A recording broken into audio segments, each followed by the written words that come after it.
At the beginning of World War II, my father, my mother, my granny and I were living in a semi-detached house in a suburb of Plymouth called Mutley. My father was a post office worker and also a volunteer soldier in what was then called the Territorial Army. Soon after the war started, my father was called up and sent away to an army camp in Hertfordshire, north of London. Later, in 1940, I think, the rest of us moved temporarily to stay with some people called Walker in a village called St Hippolytes near Hitchin in Hertfordshire.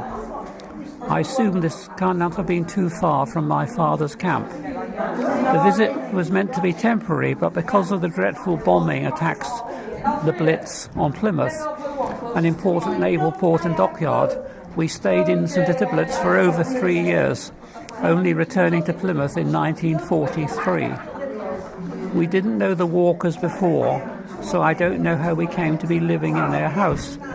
Perhaps they had to take in displaced persons as lodgers, as happened to many country people.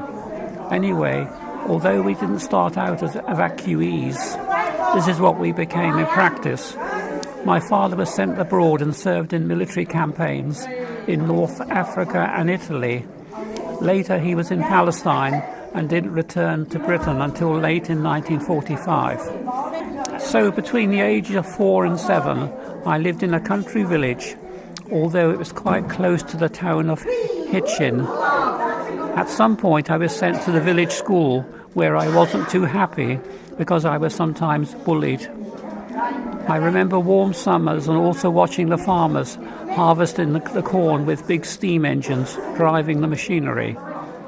We must have gone away sometimes to London to see my mother's brother, Uncle Will Job, whose family lived in Blackheath.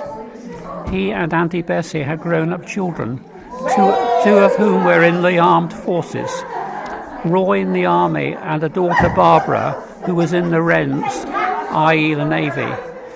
Roy was a parachutist and was killed in Europe during the invasion of Germany.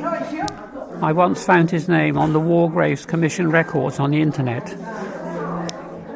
In 1943 we returned to Plymouth, where the worst of the bombing was over, although there were still some air raids.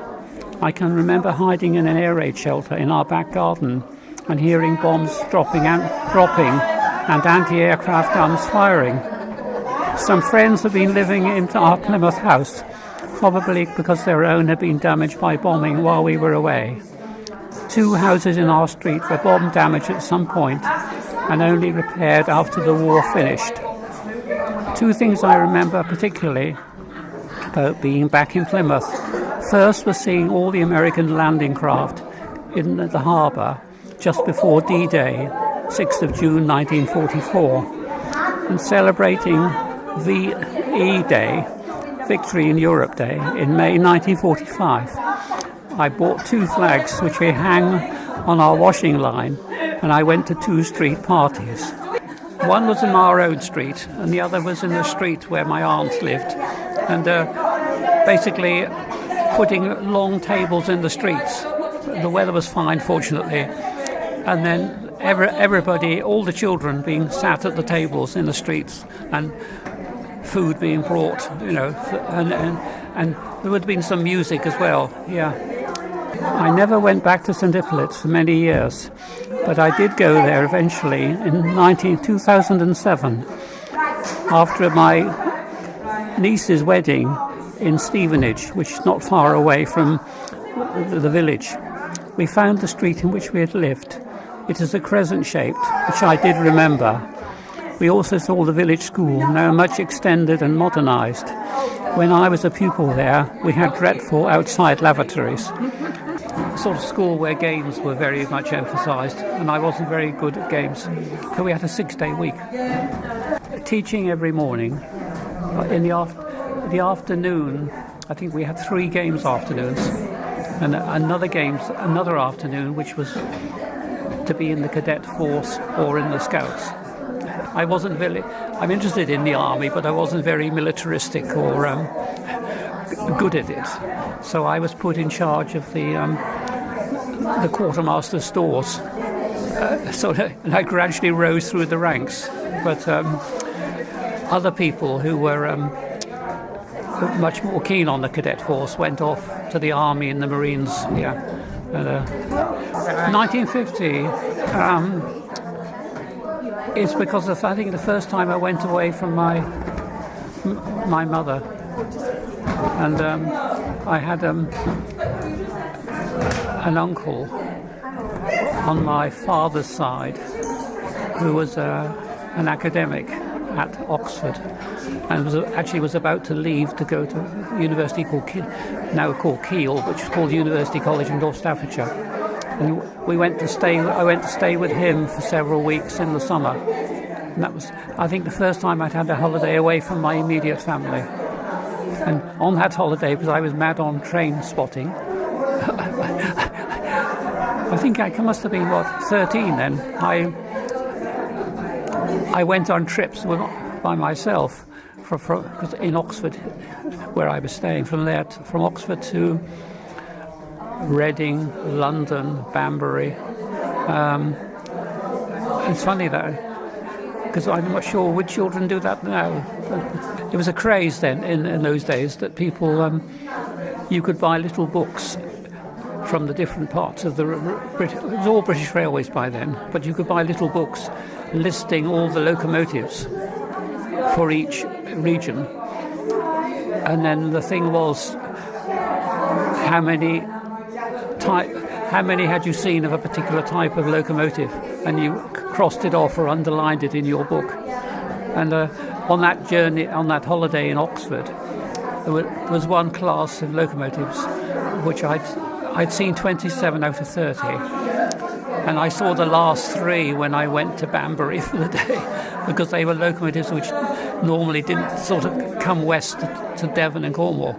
They were on the route Paddington, Birmingham, Wolverhampton, etc.